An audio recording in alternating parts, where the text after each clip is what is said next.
alright, how you doing? So, what I thought I would do is, I used to do this all the time. I used to, on my old channel, like a lot of you keep hearing me saying, I used to stand here quite a lot like now and act a bit like a twat and just talk about loads of weird stuff, okay? A lot about what I'm going to show you in a minute. I did a video a long time ago called The Dark Side of 1111 and how that can take us backwards and forwards. And then I also made a video that was called Backwards, and sometimes we have to go backwards to go forwards.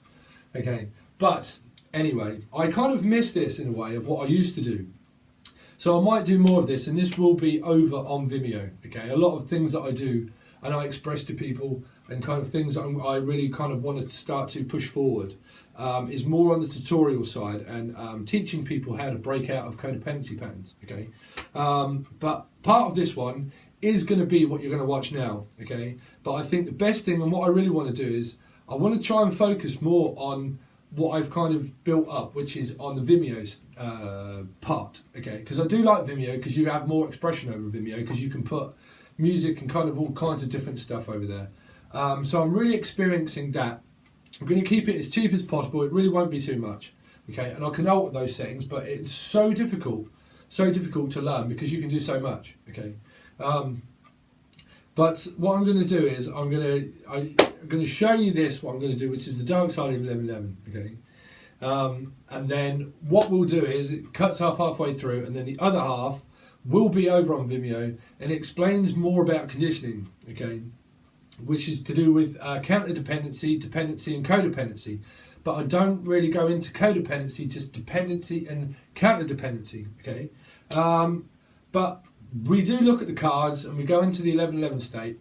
But what I did say, and I'm now standing here babbling like a fucking idiot, I'm just going to let you get on with the video, okay? And I'm going to show you about the dark side of 11 and things that I've experienced through my journey and through how that carried me backwards and forwards where I didn't know my head from my arsehole. Okay, so we're going to get on with the show. And I will hopefully see you over on Vimeo for the next part. Okay, so I'll let you see this one and I'll catch you soon. Okay guys, so I thought I would do a little bit of a... So this is my belief, okay, of the 1111 calling. But something that I really want to kind of hit home to people is that people don't actually know me, okay? You don't know me. There's a lot of things that I keep hidden about myself. I do. So one thing that I will tell you is that I have experienced all this very much so throughout the whole karmic year and throughout my whole life. There's a lot of things that I keep hidden about myself. Trust me, there is not a lot of people that know all everything that there is to do with me and my past. Okay, believe me when I say that the advice that I give you does not just come across as a channeled message. It comes to you with someone that has experienced fucking absolutely everything in life. And there is not one thing that I have not experienced in my life regarding anything. A lot of what I give you is wisdom, not just to do with this Peter and Paul effect and the karmic situation that happened in the karmic year, okay, the karmic year, but throughout my whole life I've experienced more pain and more experiences of life that have taught me everything. Is what I give to you is actual wisdom. It's wisdom, okay? So people, you can honestly follow me or not follow me, okay? But this is my belief of what I can give you of a film that I made before called The Dark Side of 1111. I didn't do it like this, I did it on camera. But a lot of things will be, like I said, over on Vimeo. And believe you me, a lot of things that I will do over there will help you a lot more also, because they will give you a greater outlook and a perspective of an easier way of actually channeling messages and looking at things that will help you expand your mind, okay? But drawing things back together of the dark side of 1111 or the light side of 1111, okay? So what we'll first look at is the Magician, okay? The Magician. Now, the Magician is obviously how we manifest, okay? But we all have a root number of 1. So you can look at what everybody, because this is source. This is divine source, okay? This is something that I will talk to you about the plate that I did in I've done in a couple of readings, and I was explaining, I think it was the Virgo and Scorpio reading, I think, where I showed you a plate of the dark side and the rim and the white of the plate itself, okay? Things that I can do with that and different implements, okay, that I can teach you, loads of things that will help you through your process to understand this one energy of manifesting, okay? Now, within your numerology and your life path coding of deciphering the matrix is what you have to decipher. You decipher the self of the conditioning of the self. The conditioning of what is held within this, okay? This would normally be a pint of water, okay? But it's the conditioning that's inside it that's toxic, that needs release. And the external self of what you can't change, because it is physically that, no matter how much you try to change it, it won't change because it is a Costa cup, okay? So the conditioning of the external self and the conditioning of the internal self of the water that remains toxic through, I will do that over on Vimeo, okay? But that is what you will get over there, a lot of that. But manifesting of your root numbers, okay? Everybody has a root number of 1 because it comes to source. So your life path numbers, your you have so many different numbers encoding to the matrix of yourself and to others, of a universal energy of compatibility and not, okay, which is codependency, and the other one, which is, sorry, it's pretty much like the chasing and running, pretty much, dependency or something like codependency, something. Okay, but I'm going to do that over on Vimeo, so I don't want to talk too much about that because I don't want to lose my vision.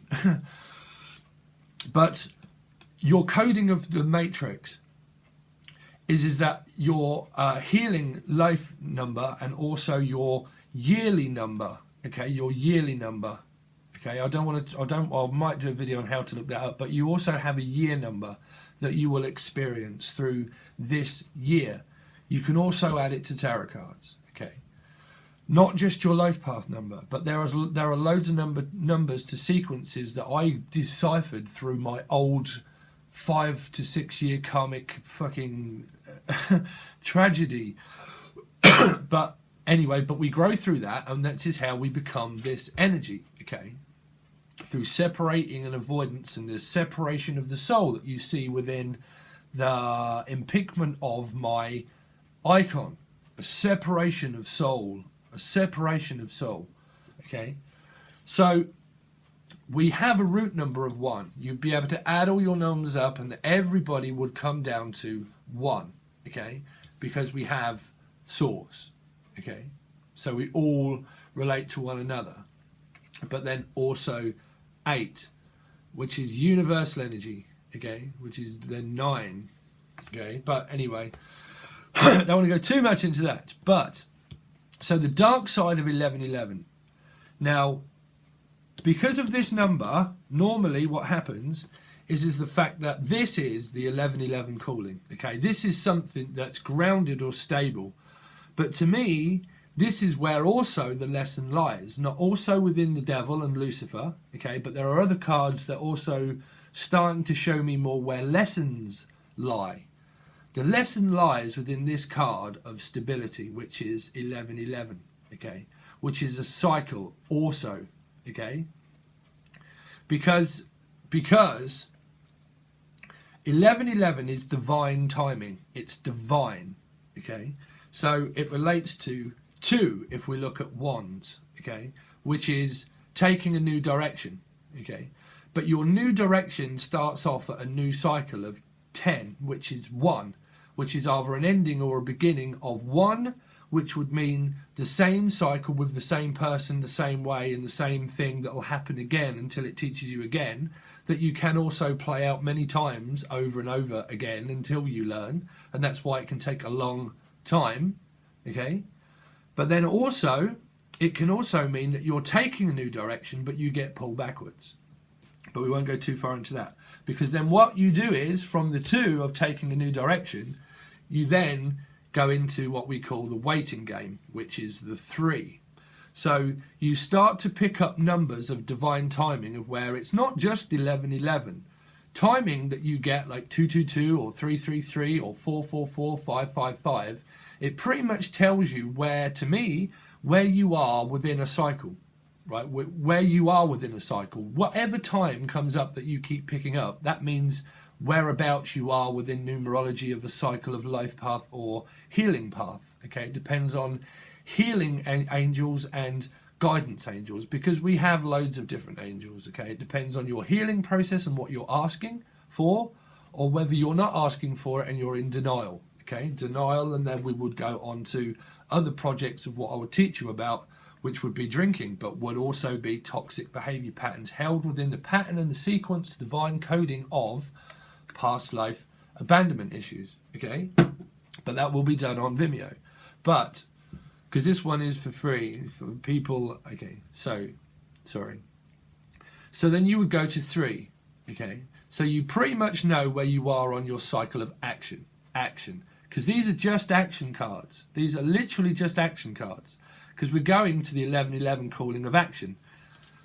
If you don't have action that's held behind all this is why you have to have everything under.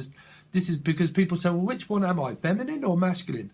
Well, the masculine version is the person that takes lead, the person that takes lead, that takes action, that shows up, that does things, that creates, that manifests, the one that pushes the forward movement, the manifester, the one that manifests reality, that gives it back to people to wake up, to have reality of something pure, good, honest, the manifester, not the manipulator. Okay, the manipulator would be, well, we won't go into that, but the manipulator, okay, sorry, so would take you on to the 1111 calling. So this is me also channeling now, because I've got no idea what I'm speaking about. I just grab some cards and here we go.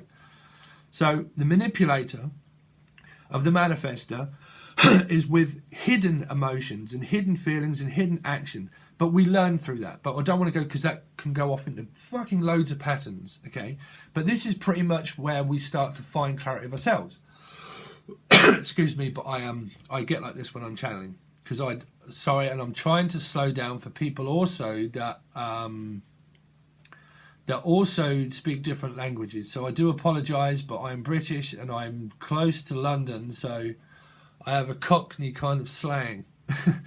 But this takes us on to the dark side of 1111, where things would be very unstable under the home life, of where you could then be connected to something karmically, because it holds your vibration low, where it destroys your home life. Okay, this is where lessons then can reflect outwardly from the magician of connection of maybe patterns of 3. So this would also be how I would start to decipher the code in the matrix. Okay, where we carry karmically with us from past life of 1111 callings also. Okay, where that would then go on to other cards to me. This is not me learning it from anyone really. This is just what I just pick up. So then we would go to other cards, where you could then go to the emotional self. Then you could also relate that to narcissism, because they deal with a secondary emotion. A secondary emotion. They get over emotional and controlling, where you don't know whether you're being controlled or you're controlling them, because it then goes down to counter dependency and dependency. Thank you. That was what I was saying at the beginning. Dependency and counter dependency. A counter reaction. Every action has a counter reaction to a response time of an action that you take for or against. This is where shit can get confusing, so please do not get lost. Okay? Over on Vimeo, I will do things more relaxed and more because people will pay. And believe you me, I will not keep it at a very expensive price. People are, if you want the extended readings, I can't keep giving things people for free. And it's really not very expensive on Vimeo for the rest of the readings. But I also give out a lot of advice for people and a lot of things where I also need to receive something. But I've left it open, okay, where you can order all of them for £15. All of them. Sun, Moon, Rising, Venus, and everybody else if that's what you're interested in. Or £3 reading. Okay? But we go to also the dark side of 1111, basically. Okay? Which it takes you backwards on a calling. Because it's something that is destructive under the within the home that needs more work on. So this can where it can become to where you become very paranoid at home, or unsure, or your stability and groundedness with at home starts to outwardly reflect where things become chaotic, because you're not dealing with what I call is the elephant in the room of conditioning. Okay, conditioning. Sorry if I'm getting too advanced for people. I do apologise, but this is the conditioning. This is the conditioning of the stability within you and your home life of what a karmically connected soul of a magician that follows you from timeline to timeline to timeline, karmically, that is out of control, that teaches you a lesson about control. Okay? About dependency and counterdependency, of why Lucifer always ran from responsibility. Sorry, but I'm going off into goddamn more things. Sorry. Because trust me, when I'm teaching over there, because I don't want to force teaching onto people. I don't. But I'm just naturally, through all my life experiences and my chart, all say teacher. Cancer in the 9th house, Sagittarius in the 2nd, Aquarius in the 4th, Pisces, Scorpio rising, okay? But a lot of my chart, Pisces in the 5th, Taurus in the 9th house, which is commitment, which is descendant sign, committed, into a padded cell sometimes, okay? Trust me, I feel like it, guys, a lot of the time, okay? But this is where I find my clarity. So then I go to my 5th house, is where then I find clarity through vision of Pisces, of passion and forward movement of this kind of energy, of manifesting, of why I kind of put songs to things and I have one vision. So I start to become very creative from the 5th house, okay? But because house, the house, you have to look at your houses, okay? So you might need to look at your house, because there is a lot of people, right, they've gone backwards. They have gone backwards. They really have gone backwards. And that because it's dependency, it's enabling. You don't realise that you're actually enabling someone, enabling and enabling. You're actually trying to carry somebody. You know, you're trying to carry the burden of the weight of someone else, where you think, okay, well, why are they not leaving me alone? I've spent years through the karmic year trying to detach myself from them, but they're still attached to me. So why are they attached to me? So you have to ask yourself, well, why are you still attached to them? Because you're enabling. Because they need you as like a mother-father figure. They treat you as someone that they need to depend on, as counter-dependency. They depend and you think that they're loyal or not loyal. Separation avoidance, elephant begins. The toxic behaviour begins. My dog has now gone ballistic at something that I've done. It barks at its own shadow. Hey, shut up!